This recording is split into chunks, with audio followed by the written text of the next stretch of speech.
This is a copy of the Bible study on the book of Proverbs on the subject of temptation. Temptation. Firstly, we're going to look at tactics that lead us into temptation. Jesus taught us to pray, "Lead us not into temptation, but deliver us from the evil one." I must have read and said these words hundreds of times, but I've only just realised God's solution to temptation is not to help us get out of it. God's solution to temptation is to stop us being led into it in the first place. Lead us not into temptation. Temptation wants to lead us, lure us, draw us in. So if we can recognize temptation's tactics, we'll be better prepared to resist. In the early chapters of Proverbs, temptation or folly is personified. Temptation is pictured like a prostitute, an adulteress, tempting a man to have forbidden sex. So in today's study, our first aim is to recognize the tactics that this prostitute uses, and then to see how temptation uses the same tactics. So, to help us do that, I'm going to read chapter 5, verses 1 to 6, and chapter 7, verse 7 to 23. My son, pay attention to my wisdom. Turn your ear to my words of insight, that you may maintain discretion, and your lips may preserve knowledge. For the lips of the adulterous woman drip honey, and her speech is smoother than oil. But in the end she is bitter as gall, sharp as a double-edged sword. Her feet go down to death, her steps lead straight to the grave. She gives no thought to the way of life. Her paths wander aimlessly, but she does not know it. Chapter 7. I saw among the simple, I noticed among the young men, a youth who had no sense. He was going down the street, near her corner, walking along in the direction of her house, at twilight, as the day was fading, as the dark of night set in. Then out came a woman to meet him, dressed like a prostitute, and with crafty intent. She is unruly and defiant, her feet never stay at home. Now in the street, now in the squares, at every corner she lurks. She took hold of him and kissed him, and with a brazen face she said, "Today I fulfilled my vows, and I have food from my fellowship offerings at home. So I came out to meet you. I looked for you and have found you. I have covered my bed with colored linens from Egypt. I have perfumed my bed with myrrh, aloes, and cinnamon. Come, let's drink of love till morning. Let's enjoy ourselves with love. My husband is not at home. He has gone on a long journey. He took his purse filled with money and will not be home till full moon." With persuasive words she led him astray. She seduced him with a smooth talk. All at once he followed her, like an ox going to the slaughter, like a deer stepping into a noose, till an arrow pierces his liver, like a bird darting into a snare, little knowing it will cost him his life.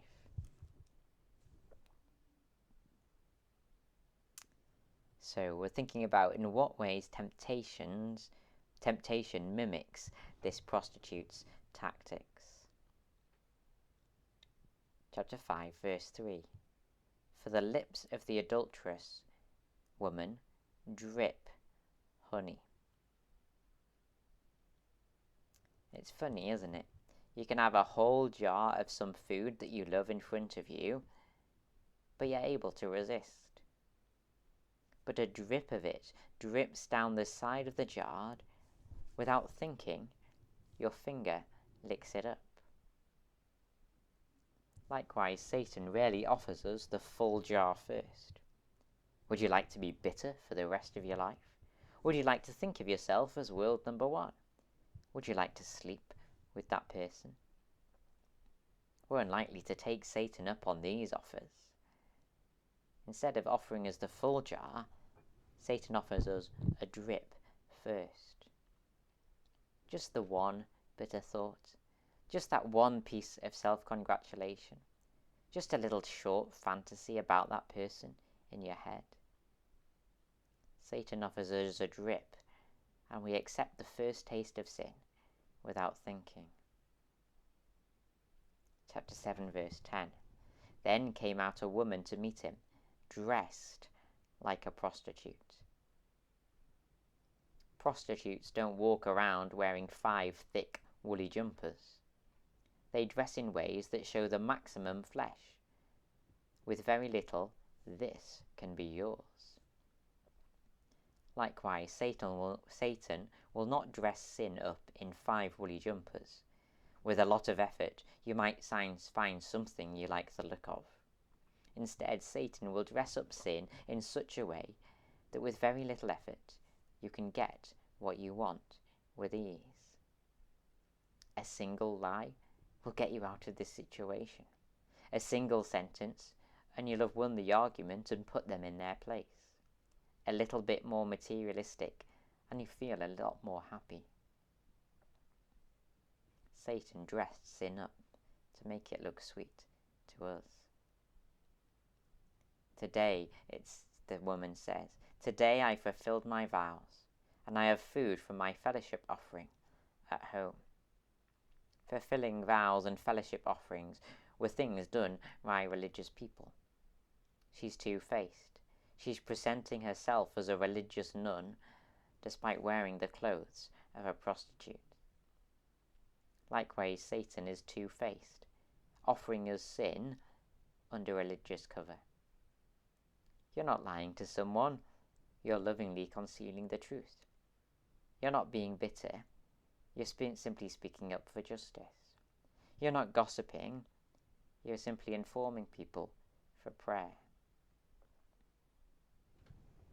Satan dresses sin up in a religious clothes. Verse 15. So I came out to meet you. I looked for you and have found you.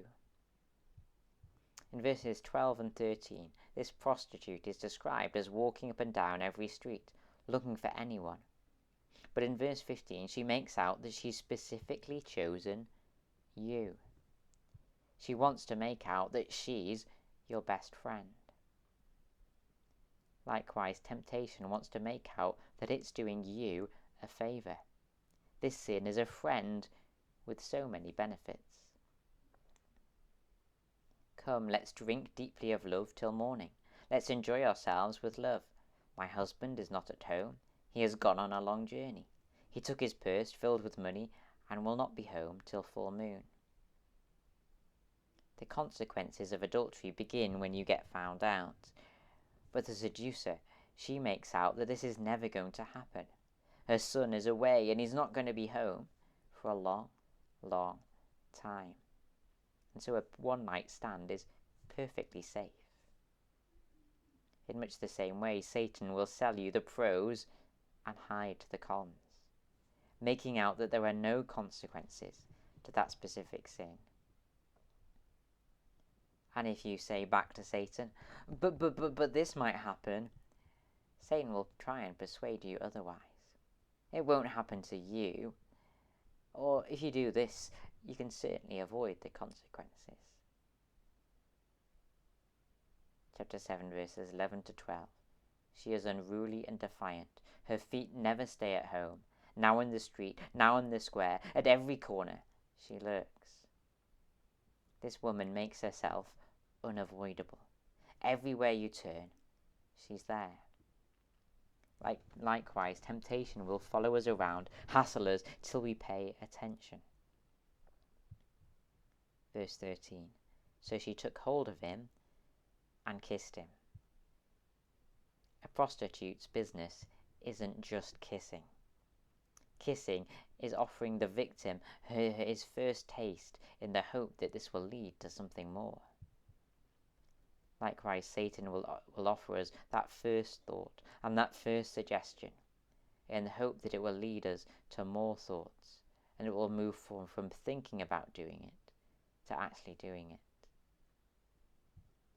Verse 16 and 17.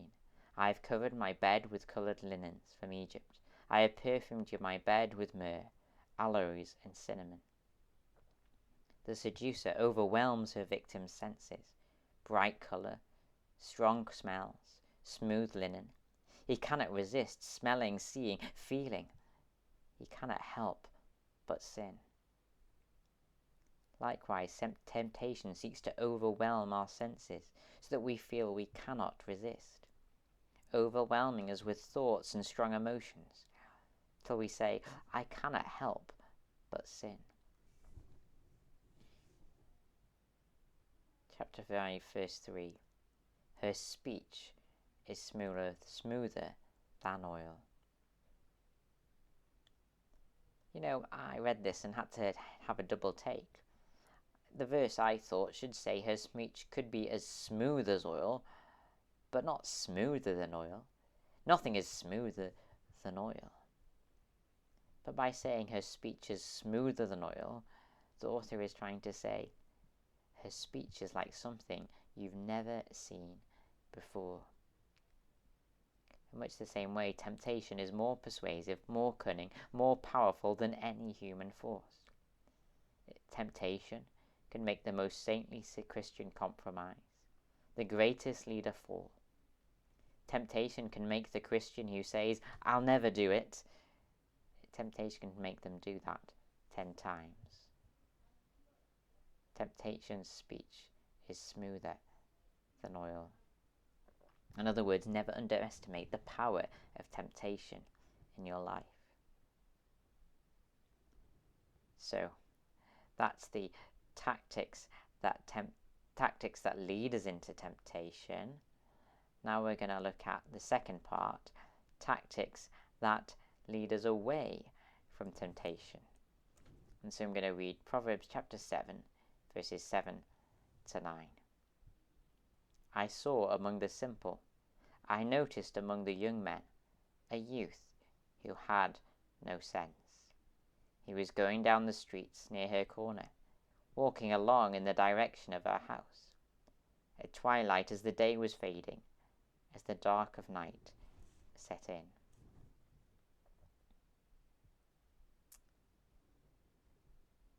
This simple youth was making himself vulnerable, and that was a very dangerous thing to do.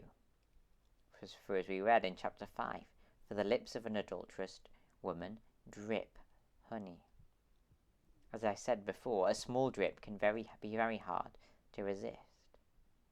If a drip of something we love drips down the side of the jar, without thinking, our fingers lick it up. But you cannot see a small drip from 3 streets away. If the youth kept his distance from the woman whose lips dripped honey, he wouldn't even see the small drip to be attracted to it. Its potential to lead him astray would be 0. For this reason, Solomon had the following advice. Keep her path far from her. Do not go near the door of her house. In much the same way, we're to keep as much distance as from ourselves and the things that cause us to be tempted. We're to keep ourselves from those thoughts that might lead to an attitude or a pattern of thinking. We're to keep ourselves from saying that first sentence that might lead us into opening our mouth and saying something worse. We're to keep ourselves from exposing ourselves to something that might easily lead us into temptation.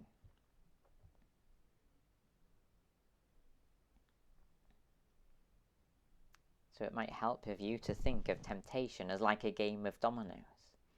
If you've played the game of dominoes, you'll know that the opposition plays a domino, and you, in your next move, can either play a domino that continues in that direction, or you can play a domino that changes the direction. Likewise, when Satan plays his first move, planting a thought or exposing us to something desirable, our next move is critical. Our next move can continue in the direction of the first temptation. For example, reinforce it. We can dwell on something. Yes, I guess Heather really did hurt me. In fact, I remember when she did something similar last year.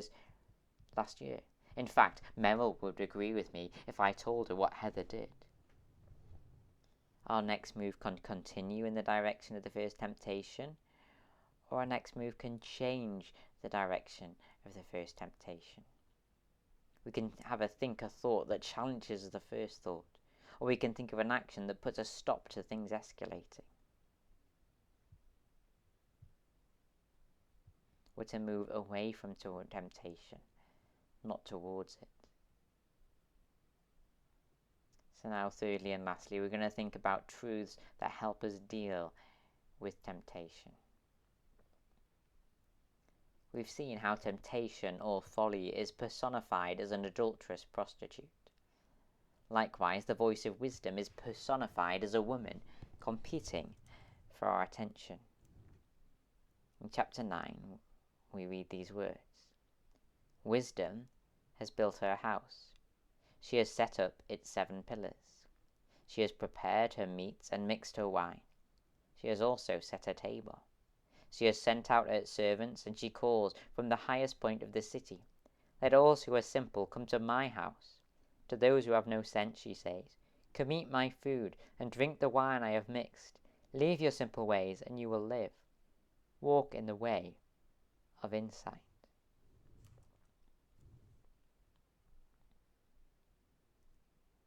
Lady Wisdom is pictured stood at the crossroads, where the paths meet, urging us to choose the way of wisdom instead of the way of folly. She raises her voice. She knows that she's in competition with many other voices that speak into our lives. Our thoughts speak to us. Society speaks to us. Lady Wisdom makes the effort that her voice can be heard. The first question is, will we put ourselves in a place where we can hear wisdom's voice? Practically, this means putting ourselves in a position where we can hear God's word. This involves more than just sitting in a church on a Sunday and reading our Bibles for X numbers of minutes during the week. It means that when the other voices speak into our lives, when the voices in our heads speak to us, when society speaks to us, when our friends speak to us, when the media speaks to us, it means that we speak to ourselves what God's word has said.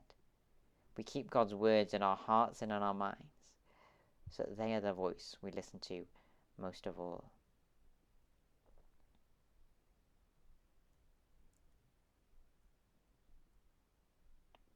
And not only does Lady Wisdom want to be heard, Lady Wisdom wants us to believe that her path is better. It says in chapter 9 verse 2, she has prepared her meat and mixed her wine. She has also set her table. Come eat my food and drink the wine I have mixed. Contrast this to Lady Folly's offer. Let all who are simple come to my house. To those who have no sense, she says, stolen water is sweet. Food eaten in secret is delicious. The choice is between the wine of wisdom or the water of folly, the meat of wisdom or the drip of honey. One is clearly better than the other. And so we need to listen to wisdom's voice and know that what God's wisdom offers us is better than what temptation offers us. For ultimately, you always obey the commands that you believe. If you believe lying is better, then better than being honest, you'll lie. If you believe doing nothing is more rewarding than hard work, you'll be lazy. If you believe verbalizing your frustration is better than staying quiet, then you'll verbalize your frustration. For you always to obey the voice that you most believe. And so we're not simply called to obey God's command, we're called to believe them. God's wisdom is not water but wine. God's wisdom is not a drip of honey, but a feast. God's wisdom is always better than the lies that temptation offers us.